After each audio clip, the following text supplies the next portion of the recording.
Hey everybody, Jeff here from Outseta.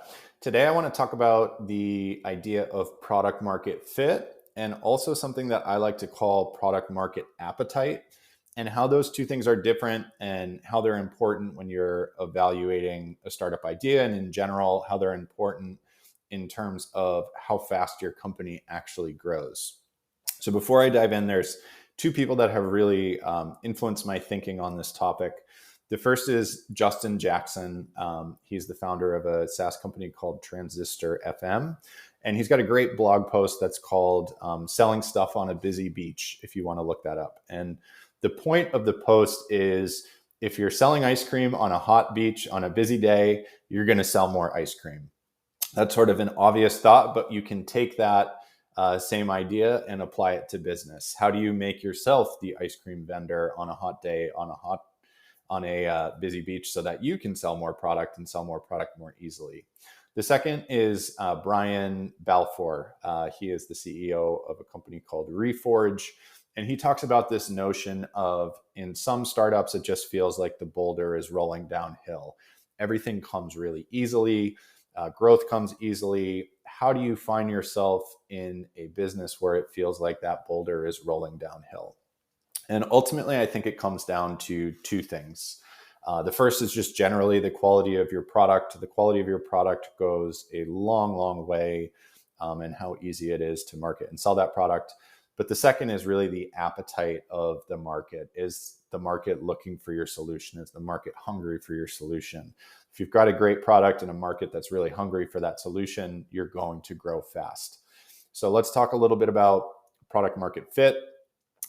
This other term I'll call product market demand, and then product market appetite, and how I think about those things differently. And then I'll give you a tangible example. So product market fit just product market fit, just means that there's a market for your product.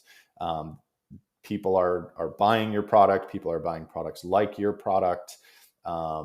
There's a market of buyers out there that needs the thing that you offer.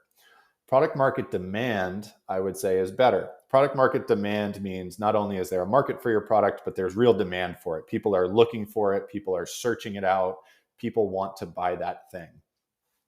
And then this notion of product market appetite that I want to introduce is the idea that the market is actually starving for a solution, but doesn't necessarily know it yet. So the market might not be demonstrating that demand. There might not be people out there looking for a product like yours, but there's actually a built up appetite and a need for a product like yours. It's pretty rare that occurs, but I sort of first experienced this in my career at a company called Buildium. Buildium was a property management software product. And in short, nobody knew that they needed property management software when Buildium first came out. Property managers were using pen and paper and Excel and sort of homegrown tools to manage their property management businesses. And there wasn't really any knowledge that there was a better way or that software could help them in a significant way.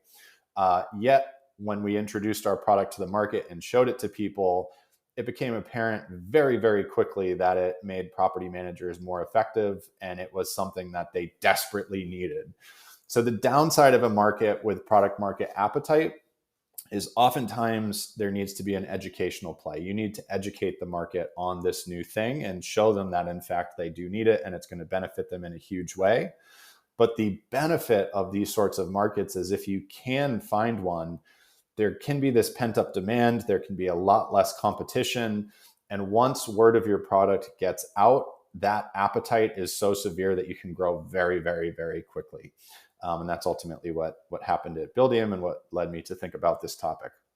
So I'll give you another example. I call this the purple marker example. And it illustrates each of these points. So if you were a company that produced purple markers and only purple markers, there is product market fit. There's purple markers out there in the world. Somebody is buying them. There's no question that there is a market for purple markers. They're out, as I said, out and about in the world. There's kids drawing with them, etc. That being said, if you tried to just sell purple markers, you would probably really struggle. Who's out there looking to just buy a single purple marker? Not really anybody. So you wouldn't really achieve product market demand unless you recognize that maybe a purple marker needed to be sold in a pack alongside markers of other colors.